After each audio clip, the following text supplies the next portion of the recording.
Mi padre me usó como excusa para ocultar su infidelidad y ahora toda la familia me odia por mentir.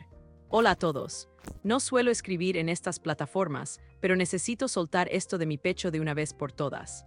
He estado cargando con una historia que a ratos me parece irreal y a ratos me corroe por dentro, y tal vez contarla me ayude a encontrar algo de paz.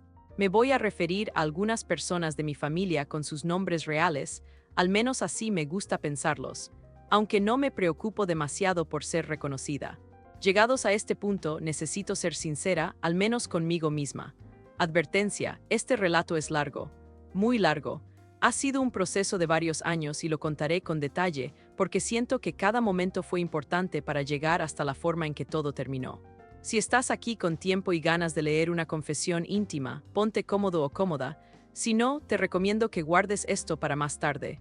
Me llamo Clara. Desde niña fui, según me decían, soñadora e introvertida. Mis amigos de la infancia no eran muchos, y siempre tuve un lazo muy especial con mi abuela paterna. Ella me enseñó a bordar y a coser desde pequeña. No sé por qué, pero me fascinaba ver cómo, con hilos de colores y un poco de paciencia, se podían crear cosas hermosas. Mi madre se llama Rosa. Es una mujer fuerte, o al menos eso transmite, pero nunca fue muy maternal conmigo. De hecho, con el paso de los años me di cuenta de que siempre priorizó a mi hermana Sofía. ¿Por qué? Supongo que porque Sofía era la niña mimada, la que siempre tuvo más carisma, la princesa de la casa. Yo era la calladita, la que se quedaba leyendo o dibujando en la esquina. A mi madre no le hacía falta disimular sus preferencias, y creo que mi padre, antes de fallecer, tampoco se dio cuenta de cuánto me dolía esa dinámica en el hogar. Mi hermana Sofía es 3 años mayor que yo y, honestamente, desde pequeña estuvo acostumbrada a que le resolvieran todo. Cuando algo se le antojaba, mi madre se lo conseguía, y siempre la vi como esa persona que no tenía reparos en llevarse lo que quería de cualquiera. Digamos que nací y crecí a la sombra de una relación madre-hija muy cercana, en la que yo estaba prácticamente excluida. Para cuando mi padre murió de un infarto, yo tenía 15 años y Sofía, 18. Mi abuela, la madre de mi papá, estaba devastada por la muerte de su hijo, pero solía decirme que la vida continuaba. Con el tiempo, me dejó una herencia que, más allá del dinero, consistía en un taller de costura y confección que había sido de la familia desde hacía décadas. Y lo que más me emocionó, un vestido de novia antiguo, una verdadera reliquia. Ella lo había usado y antes de ella, su propia madre. Luego, mi abuela lo restauró, le añadió algunos bordados con su propio estilo y en cada puntada colocaba un pedacito de historia familiar. Siempre bromeaba que cuando llegara mi momento, ese vestido me daría buena suerte y me acompañaría en un matrimonio feliz. Pasé mi adolescencia sabiendo que ese vestido era mío, que formaba parte de mí casi como una extensión de mi abuela, de nuestra conexión. Nunca lo quise exhibir, era algo más espiritual que material. Cuando mi abuela murió, yo tenía 22 años y en ese momento decidí guardar el vestido en un lugar especial, lejos de los ojos curiosos de mi madre y mi hermana, que todo lo criticaban. Con el tiempo, empecé a trabajar como diseñadora en un pequeño negocio. No ganaba mucho, pero era feliz. Me sentía cerca de la costura, como si de alguna manera honrara a mi abuela. Entonces conocí a David. Él no es parte de mi mundo creativo, trabaja como ingeniero en una empresa de la ciudad. Cuando nos conocimos, se me hizo muy tierno y amable. A él, la moda o la costura no le decían nada, pero se esforzaba por admirar mis creaciones, aunque no entendiera mucho. Empezamos a salir, nos enamoramos y después de un par de años de relación, me propuso matrimonio. Yo estaba extasiada. De hecho, creo que la palabra que mejor lo describe es ilusión. Por fin sentía que iba a formar una familia con alguien que me quería por lo que soy, sin competencia, sin menosprecios. Me sentía, al fin, protagonista de mi propia vida. Y ahí es donde la historia, la que quiero contarles hoy, comienza de verdad. Después de la propuesta de matrimonio, todo se volvió vertiginoso.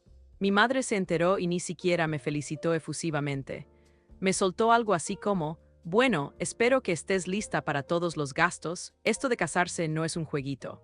Y mi hermana, Sofía, que ya tenía una relación de varios años con un novio, que, a diferencia de David, venía de una familia bastante adinerada, simplemente se encogió de hombros y me dijo: no sé si te pega eso de ser esposa, Clara, pero buena suerte. A mí me dolía esa actitud, pero trataba de no mostrarlo. David me decía que no me amargara, que a veces las personas son así y hay que quererlas con sus defectos. Supongo que su forma de ver la vida era más ingenua o benévola que la mía, y por un momento quise creer que, de un modo u otro, ellas se alegrarían por mí cuando llegara el gran día. El asunto del vestido de novia era algo que no quería discutir con nadie. Estaba guardado en mi departamento, o eso creía yo, bien protegido, en una caja forrada con papel de seda. Lo veía de vez en cuando y me emocionaba imaginar cómo lo ajustaría a mi talla, cómo le haría unos toques finales para que fuera único. Ese vestido no era una simple prenda. Era la ilusión de mi abuela hecha tela y encaje. Sin embargo, mi departamento era pequeño y yo aún tenía la costumbre de pasar algunos días en la casa de mi madre para ayudarla con la limpieza o para acompañarla a sus citas médicas. Un día fui a su casa por un fin de semana. Llevaría mi vestido en la parte trasera de mi auto, pensando en enseñárselo a David un día de esos y empezar los arreglos. Al llegar a casa de mi madre, me di cuenta de que Sofía y ella estaban en una actitud misteriosa. Se cuchicheaban cosas, a veces me miraban de reojo y bajaban la voz. No quise preguntar. Honestamente, me daba pereza. El domingo, cuando me preparaba para regresar a mi departamento, fui a buscar la caja del vestido. No estaba en mi auto. Mi corazón dio un vuelco. Empecé a buscarlo por toda la casa, a revisar el garaje, incluso las habitaciones. Sofía me veía con una cara de fastidio, como si fuera una loca desesperada. ¿Qué pasa, Clara?, preguntó al fin con un tono molesto. Mi vestido, conseguí decir. ¿Han visto la caja grande que traía? Fue entonces cuando mi madre, Rosa, me llamó al comedor. Estaba sentada a la mesa con un café en la mano, como si estuviera esperando el momento de enfrentarme. Me miró sin pestañear y me soltó la peor noticia de mi vida. Lo vendí. Sofía necesita dinero para su luna de miel, y como tú eres más fuerte y no te importa tanto, pensé que no habría problema. Por un momento no entendí. Sentí un vacío en el pecho, como si el aire se me escapara. Miré a Sofía esperando que desmintiera aquello, pero en lugar de eso, ella se encogió de hombros. Hay que ser práctico, Clara. No es para tanto. Ese vestido era muy, no sé, antiguo.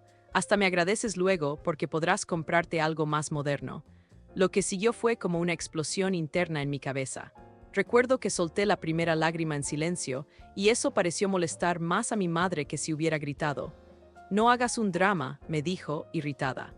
De cualquier forma, te vas a casar con David, ¿no? Y sabes que si necesitas algo, tu hermana y yo te apoyamos. Ya no exageres. Me marché de esa casa aturdida, sin saber qué pensar ni sentir, con el corazón hecho pedazos. La rabia me quemaba, pero era una rabia sorda, sofocada por el asombro. ¿Cómo podían haber hecho eso? Vender mi herencia. El último recuerdo físico y sentimental de mi abuela. Ni siquiera consultarme, ni siquiera pedir disculpas. Pasaron un par de días y yo seguía en shock. David se enteró y trató de calmarme, pero él, siendo tan conciliador, me sugirió algo como: bueno, tal vez podamos localizar al comprador y llegar a un acuerdo. No creo que tu madre lo hiciera por maldad. Y esas palabras, más que consuelo, me causaron indignación, aunque no se lo dije directamente. ¿Cómo no iba a ser por maldad? Fue un acto frío, calculado, con la excusa de la luna de miel de Sofía. Empecé a darme cuenta de que David, con sus buenas intenciones, no entendía la magnitud del daño.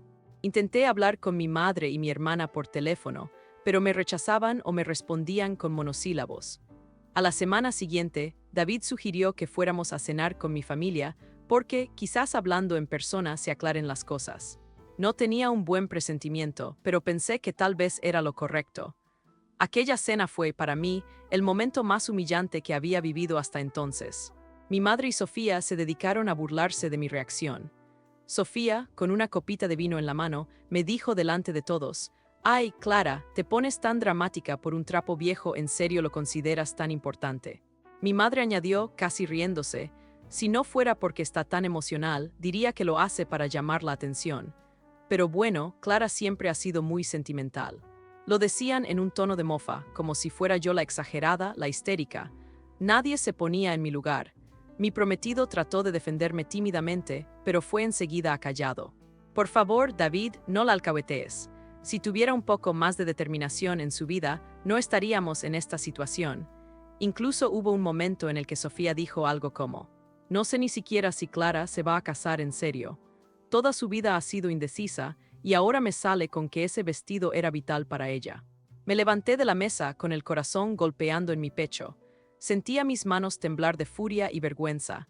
Nadie, ni mi madre ni mi hermana, parecían conscientes de lo crueles que estaban siendo. Me fui al baño, me encerré y lloré. David entró detrás de mí y me abrazó. Me dijo que nos marcháramos.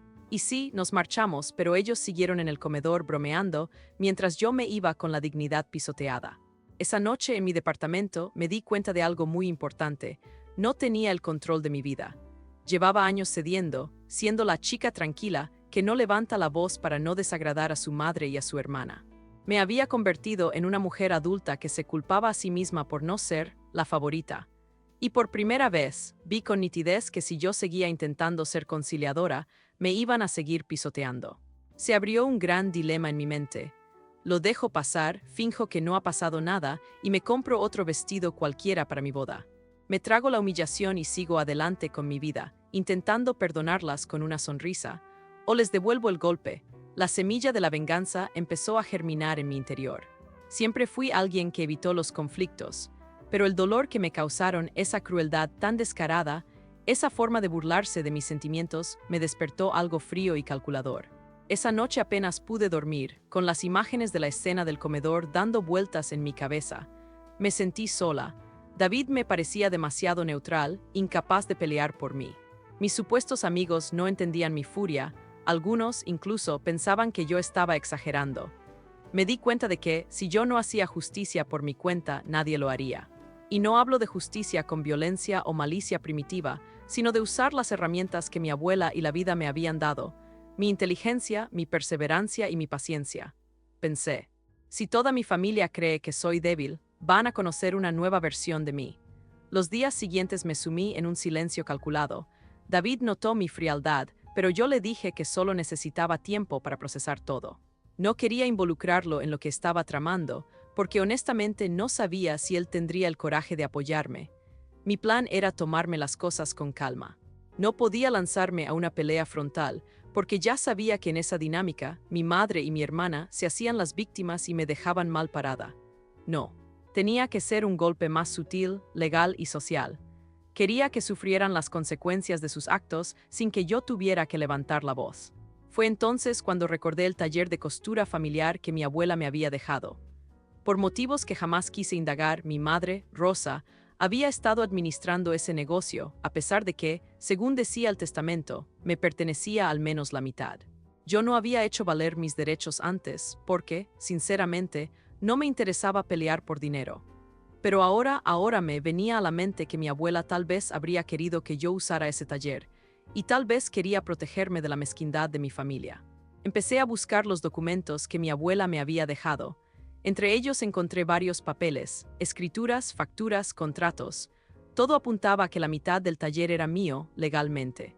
Y no solo eso, había constancia de que el vestido de novia y otras piezas y joyas estaban listadas como parte de la herencia. Eso significaba que mi madre no podía venderlo sin mi consentimiento expreso, ya que era una propiedad personal incluida en el testamento. Para aclarar mejor el tema, contacté a un viejo amigo de mi abuela, don Jaime. Él era abogado y me recibió con calidez y preocupación en su despacho. Le conté todo lo ocurrido, temblorosa y con un nudo en la garganta, tratando de no estallar en llanto mientras le explicaba la traición de mi madre y mi hermana. Don Jaime escuchó con atención y me aseguró que la ley estaba de mi lado. Habían cometido prácticamente un fraude, vender algo que no les pertenecía. Pude notar en sus ojos un brillo de indignación. Él había querido mucho a mi abuela y le parecía una burla que Rosa y Sofía hubieran hecho esto. ¿Y qué piensas hacer, Clara?, me preguntó con un tono que mezclaba la tristeza y la determinación. Necesito recuperar el vestido, y creo que quiero que paguen por lo que han hecho. No solo por mí, sino por mi abuela. Ellas no van a aprender mientras todo se les regale.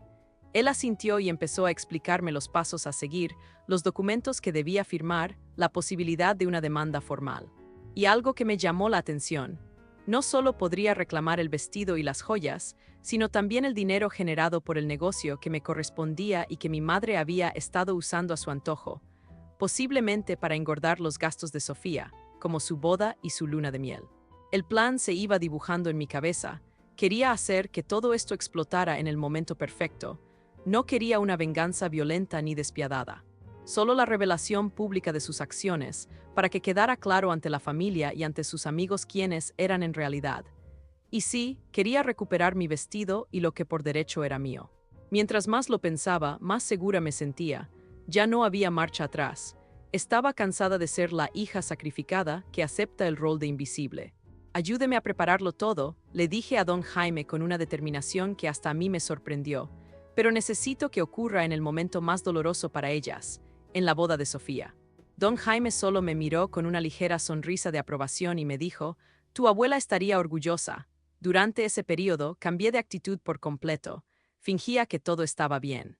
Me mostraba dócil ante mi madre y mi hermana, asentía a sus comentarios como si hubiera superado el tema del vestido. Dejé de hablar de la boda con David, diciéndole que necesitaba retrasarla, que no quería preocupar a mi familia. Él, con su bondad, me apoyó sin sospechar lo que tramaba.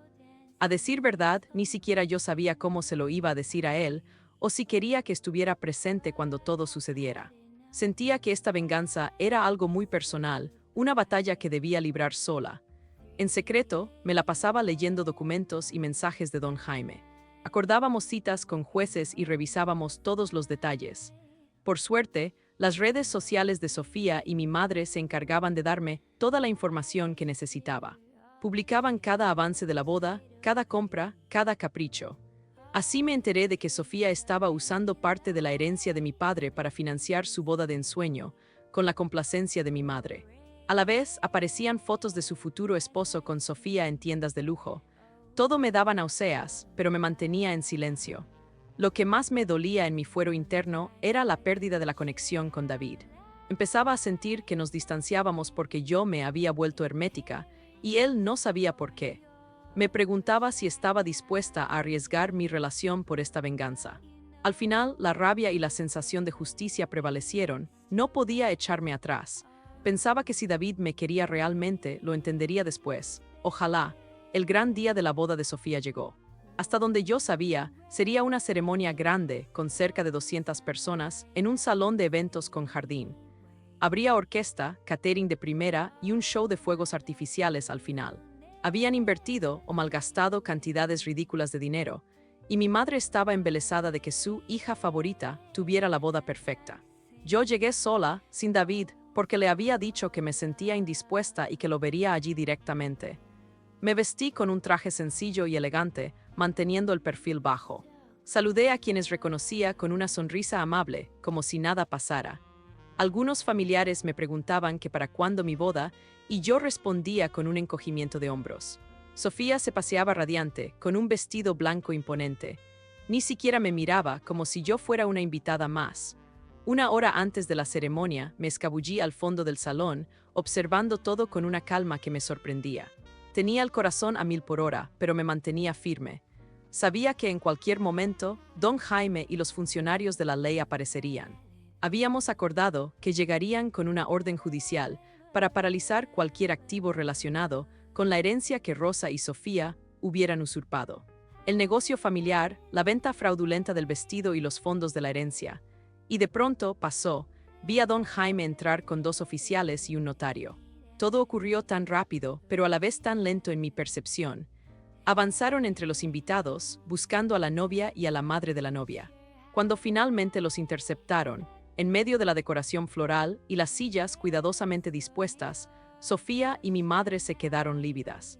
El notario empezó a leer el documento en voz alta, una notificación de embargo por apropiación indebida y fraude. El silencio en el salón fue sepulcral. Solo se oían murmullos de sorpresa, preguntas, algún grito ahogado. Sofía intentó interrumpir con un chillido histérico, diciendo algo como: «¿Qué está pasando? Hoy es mi boda. No pueden hacer esto». Pero don Jaime le respondió con tranquilidad que sí, podían y debían, porque habían sido denunciadas.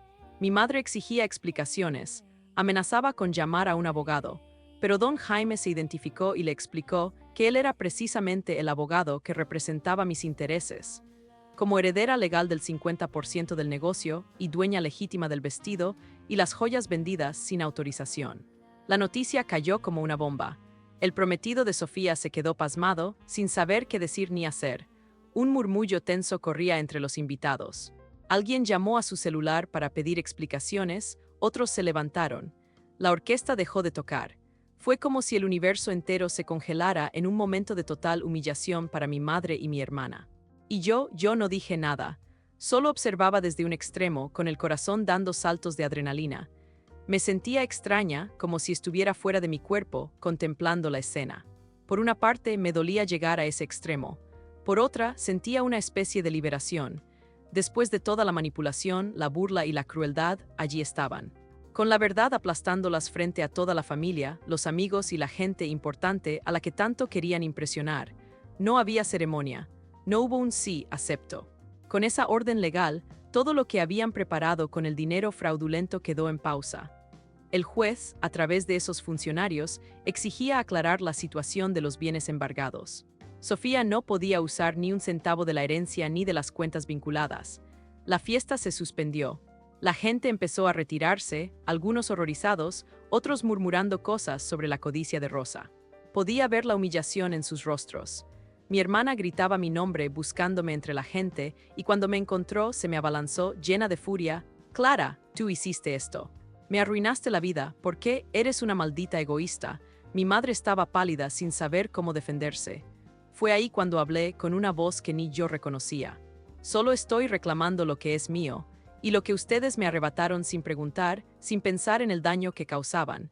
Nunca me escucharon cuando se los pedí. Ahora tendrán que hacerlo con un juez. No me grité, no me alteré. Fue una voz casi susurrante, pero firme. Sentí que mis manos dejaban de temblar, que mi respiración volvía a ser serena. Esa era mi victoria, mi liberación. No se trataba de hacerlas sufrir, se trataba de mostrar que no podía seguir siendo la alfombra de mi familia. El prometido de Sofía la miró con expresión de desconcierto. Nunca supe en detalle qué pasó con su relación, porque me retiré enseguida. Pero intuí que un escándalo de este calibre no se olvida fácilmente. Mucha gente la miraba con desprecio, y a mi madre con lástima o repugnancia. Y de fondo, la música paró, las flores se marchitaban en silencio, y el cuento de hadas de mi hermana se rompía en mil pedazos. Después de aquel día, volví a mi departamento y me quedé largo rato en silencio. Luego llamé a David. Me dijo que había llegado tarde a la boda, que escuchó rumores del escándalo, y me preguntó si yo tenía algo que ver. Le conté la verdad, con la voz temblorosa pero convencida. No lo pude mirar a los ojos porque estábamos al teléfono, pero sentí su desconcierto. «Clara, ¿por qué no me lo contaste?» Porque era algo que tenía que hacer sola. Tenía miedo de que no lo entendieras, de que me vieras como una persona rencorosa. Hubo silencio. Al cabo de un par de segundos, David suspiró y me dijo con voz calmada: «No sé si lo comparto al 100%, pero entiendo por qué lo hiciste. Ojalá hubiera podido apoyarte. Te quiero, Clara, y espero que ahora puedas estar en paz». Me emocioné hasta el llanto porque temía que me repudiara por mi acto, pero no fue así. Él respetó mi decisión a su modo. Seguimos juntos y me acompañó durante todo el proceso legal que vino después. Mi madre y mi hermana intentaron argumentar que el vestido era de la familia y que tenían derecho a venderlo, pero la documentación era clara. Era una pieza heredada a mi nombre y la venta se había hecho sin mi consentimiento. El negocio también fue, en su mayoría, devuelto a mi administración. ¿Logré recuperar el vestido? Sí. Se tardó algunos meses porque había que dar con el comprador y explicarle la situación. Gracias a la gestión de don Jaime, lo pude reembolsar. Por suerte, la persona que lo había comprado era un coleccionista que ni siquiera lo había alterado, y cuando se enteró del escándalo legal, aceptó devolvérmelo. No fue barato, pero no me importó. A fin de cuentas, ese vestido simbolizaba a mi abuela y todo mi linaje. Sin embargo, algo cambió en mí. Después de esa experiencia tan amarga, ya no quería casarme con la prisa que tenía antes. Entendí que mi boda debía ser algo más puro, sin sombras familiares, sin traiciones. David lo aceptó con mucha comprensión y decidimos posponerlo hasta que yo me sintiera lista. Durante ese tiempo, hice algo que me dio una paz increíble. El taller familiar, que mi madre casi había descuidado, lo puse a funcionar de nuevo. Contraté a 2 costureras talentosas y empecé a diseñar vestidos de novia para otras mujeres. Irónico, ¿no? Trabajar con tanta dedicación en la felicidad nupcial de otras, cuando la mía se había manchado. Pero en realidad fue sanador. Me ayudó a reconciliarme con la idea de la boda, de la familia, del amor y con mis propias inseguridades. Mi madre y mi hermana quedaron en una situación complicada. Rosa tuvo que responder ante la justicia por la venta ilegal del vestido y por desviar fondos del negocio. Tuvieron que devolver gran parte del dinero y su reputación quedó muy dañada entre la familia y los amigos. Sofía no se casó con aquel prometido rico. Al parecer, se separaron. No me regodeo en ello, pero es un hecho. La boda ostentosa se convirtió en el hazmerreír de todos los que se enteraron de la historia. No volví a hablar con ellas durante mucho tiempo. Tampoco sentí la necesidad de restregarles nada en la cara. Era como si mi espíritu hubiera sacado un enorme peso de encima y ya no guardaba rencor. Me bastó con obtener justicia. Cierto día, meses después, recibí en mi taller un paquete sin remitente. Lo abrí con curiosidad y me encontré con una carta muy breve de Sofía que decía algo así como: «No tengo excusas. Perdóname, por favor. Me gustaría algún día hablar y darte un abrazo».